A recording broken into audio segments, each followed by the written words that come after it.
ये बताइएगा कि यहाँ पे ज़्यादातर जो आपके पास पेशेंट्स एडमिट हैं वो किस बीमारी से? आजकल तो जैसे आप अभी बारिशों के बाद ज़्यादातर जो पेशेंट्स आ रहे हैं वो मलेरिया, डेंगू, चिकनगुनिया वगैरह के आ रहे हैं ज़्यादातर। सबको वो नहीं है, यहाँ पे बहुत मुख्तलिफ पेशेंट्स भी आपको मिल रहे होते हैं क्योंकि यहाँ का कैचमेंट एरिया थोड़ा सा पुअर सोशो इकनॉमिक का है, तो मुख्तलिफ किस्म की बीमारियाँ भी आ रही होती हैं। आपको हेपेटाइटिस बी भी मिलता है, हेपेटाइटिस सी भी मिलता है, आपको डिफरेंट न्यूरोलॉजिकल प्रॉब्लम्स भी मिल रहे होते हैं, गैस्ट्रो के रिलेटेड प्रॉब्लम्स भी मिल रहे होते हैं, नेफ्रो से रिलेटेड प्रॉब्लम भी। सो इस किस्म के सारे अच्छे खासे पेशेंट्स हमारे पास आ रहे होते हैं। तो यहाँ पे एक अच्छा पेशेंट का और हमारे पास फ़्लो भी है, और हम लोगों के पास कंसल्टेंट भी ऐसे मौजूद हैं जो इन सारे पेशेंट्स को सही तरह से उनका ध्यान रखते हैं। देखिए, टीचिंग हॉस्पिटल में हमेशा जो कंसल्टेंट्स होते हैं वो सीनियर डिग्री होल्डर्स और सीनियर लोग होते हैं। जैसे हमारे पास सीनियर प्रोफेसर्स हैं, एसोसिएट प्रोफेसर्स हैं, ताकि हमारी जो केयर ऑफ पेशेंट है वो मुतासर ना हो रही हो। बिल्कुल, thank you so much. Thank you. अस्सलाम वालेकुम, मेरा नाम नूर मुसद्दिक है और मैं एंडोस्कोपी डिपार्ट का इंचार्ज हूँ। तो हमारे पास यहाँ पे बेसिक पेशेंट जो हमारे डॉक्टर गुलामुल्लाह अलैह हैं, कंसल्टेंट जो होते हैं वो गैस्ट्रोलॉजी है। तो हमारे पास इस हवाले से जैसे पेशेंट हमारे पास ब्लीडिंग के साथ आता है तो उस वजह से हम पेशेंट की एंडोस्कोपी वगैरह करते हैं। तो ये हमारे डॉक्टर गुलामुल्लाह होते हैं और उनके साथ डॉक्टर अजीत लोहाना होते हैं और डॉक्टर अजीत कुमार होते हैं, प्रोफेसर जो होते हैं यहाँ पे। अच्छा, मुझे बताएं कि रेशो कितना है पेशेंट्स में? रेशियो तो अभी हमने रिसेंटली स्टार्ट किया है, तो हमारे पास रेशियो अभी 40+ है मंथली। अच्छा, डिले टाइम होता है या नहीं? डिले टाइम हो जाता है अक्सर, कभी कभार हो जाता है। अच्छा, मुझे ये मशीनों के बारे में बताएं। ये हमारे पास पूरा जो सिस्टम है ये एंडोस्कोपी पूरा सिस्टम है हमारे पास। इसमें हम क्लोनो जैसे इसमें स्कोप लगते हैं, तो 2 स्कोप लगते हैं, वो आपको मैं दिखा सकता हूँ। ये हमारे पास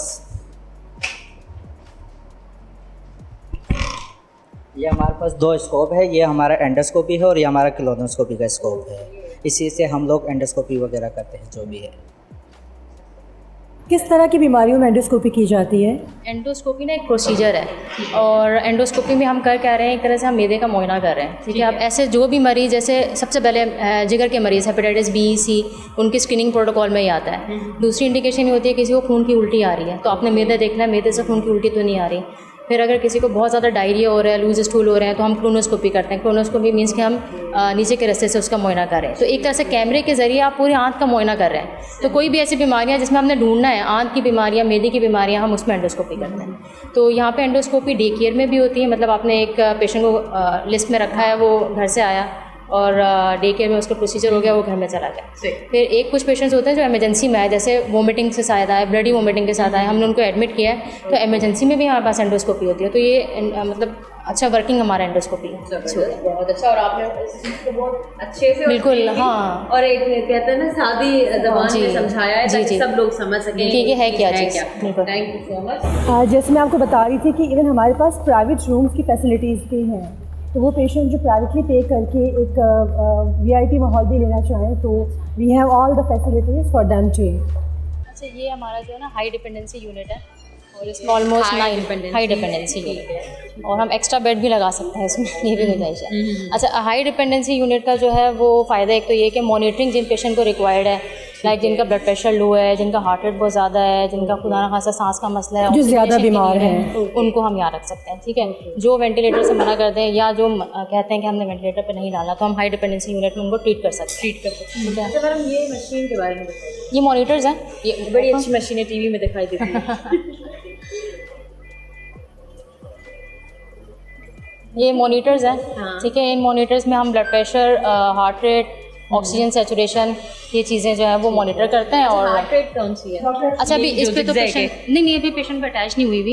ये जो जिगजैग आ रही है ना, सैचुरेशन के लिए। अच्छा, ये अभी किसी के क्या, तो हम आपको अटैच है किसी के पेशेंट के साथ? मॉनिटर किस पे अटैच हुआ होगा, ये देखें, जैसे इस पे रीडिंग्स आ रही है ना। ठीक है, ठीक है, वो ऊपर जो है वो हार्ट रेट की रीडिंग है 52 सबसे ऊपर। जी, जो फ्लक्चुएट कर रही है 49 है, और ब्लड प्रेशर है नीचे 114/71 और सैचुरेशन है 95 पे। तो ये सैचुरेशन का जो है ना वेव फॉर्म बन रही है।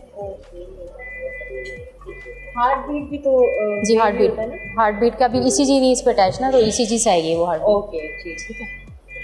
बाकी ऑक्सीजनेशन है, यहाँ पे हमारे पास पोर्ट्स हैं ऑक्सीजन के, हम ऑक्सीजन भी अटैच कर सकते हैं। नॉन इन्वेजिव वेंटिलेशन भी, जिसको हम बाईपैप कहते हैं, वो भी यहाँ पे है। तो ऑल फैसिलिटीज़ आर अवेलेबल।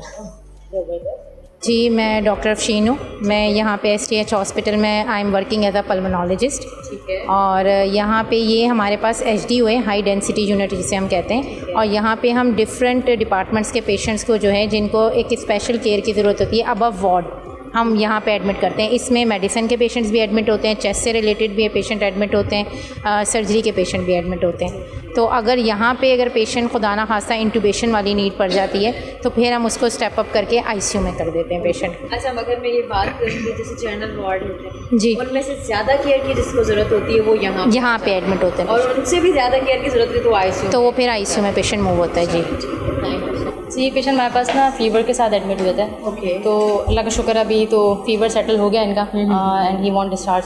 तो इसलिए फिर हम इनको भी डिस्चार्ज कर रहे हैं, क्योंकि अभी कुछ इनके टेस्ट रहते हैं तो OPD बेसिस पे दिखा लेंगे, मगर कंडीशन काफ़ी बेहतर हो कंडीशन